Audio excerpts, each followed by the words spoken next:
Electric car மற்றும் scooter பயன்படுத்தும் பலருக்கு தெரியாத ஒரு விஷயம், அவர்களின் கார்கள் அல்லது ஸ்கூட்டரில் இருப்பது எலக்ட்ரிக் கார்களுக்கு என்றே தனியாக தயாரிக்கப்பட்ட டயர்கள் என்று.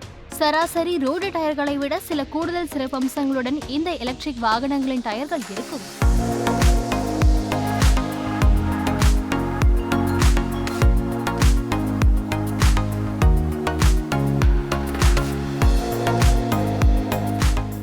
இந்தியாவில் எலக்ட்ரிக் கார்கள் மற்றும் ஸ்கூட்டர்கள் விற்பனை என்பது தொடர்ந்து சிறப்பாக நடைபெற்று வருகிறது.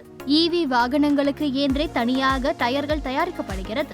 எலக்ட்ரிக் வாகனங்களின் பயன்படுத்தப்படும் டயர்கள் பெரும்பாலும் எந்த ஒரு எதிர்ப்பும் இல்லாமல் பயணிக்கும். இந்த டயர்கள் டிசைன் என்பது எலக்ட்ரிக் வாகனங்களில் அதிக ரேஞ்சு மற்றும் பேட்டரி ஆயுள் கிடைக்க உதவ சற்று மாற்றி வடிவமைக்கப்பட்டுள்ளது. இதனால் சாலையில் இதன் எதிர்ப்பு விசை குறைவாகவே இருக்கும். எலக்ட்ரிக் வாகனங்களில் மிகப்பெரிய பேட்டரி இருக்கும் காரணத்தால் இதன் டயர்கள் சீரான அளவு எடை கொண்டிருக்கும். சிறந்த ஹேண்ட்லிங் கிடைப்பதற்கு இந்த டயர்கள் வடிவமைக்கப்பட்டுள்ளது. நாம் சாலைகளில் நின்று கொண்டிருக்கும் நேரத்தில் நம்மை கடந்த ஏதாவது கார் வேகமாக சென்றால் அதன் டயர் சத்தம் நமக்கு நன்றாகவே கேட்கும். ஆனால் EV டயர்களில் இந்த பிரச்சனை என்பதே இருக்காது. சத்தம் மற்றும் அதிர்வுகள் ஏற்படாத வகையில் இவை டிசைன் செய்யப்பட்டு உருவாக்கப்பட்டுள்ளதால் காருக்கு வெளியேயும் சரி உள்ளேயும் சரி இதன் சத்தம் எதுவும் பெரிதாக கேட்காமல் அமைதியான பயணம் நமக்கு கிடைக்கும். பாரம் அதிகம் இருந்தாலும் இதன் டயர்கள் தாங்கக்கூடிய வகையில் உருவாக்கப்பட்டுள்ளது. இந்த டயர்கள் எவ்வளவு எடை கொண்டிருந்தாலும் தேய்மானம் குறைவாகவும் அதே நேரம் அதிக வெப்பம் அடையாமலும் இருக்கும்.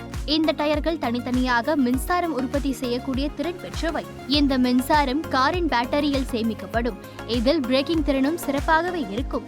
இந்த வகை டயர்கள் எலக்ட்ரிக் கார்களில் பயன்படுத்தப்படுவதால் நமக்கு குறைந்த திறன் கொண்டு அதிக ரேஞ்சு பயணம் செல்லவும், சிறந்த ஹேண்ட்லிங், குறைவான சத்தம், அதிக பாதுகாப்பும் கிடைக்கும்.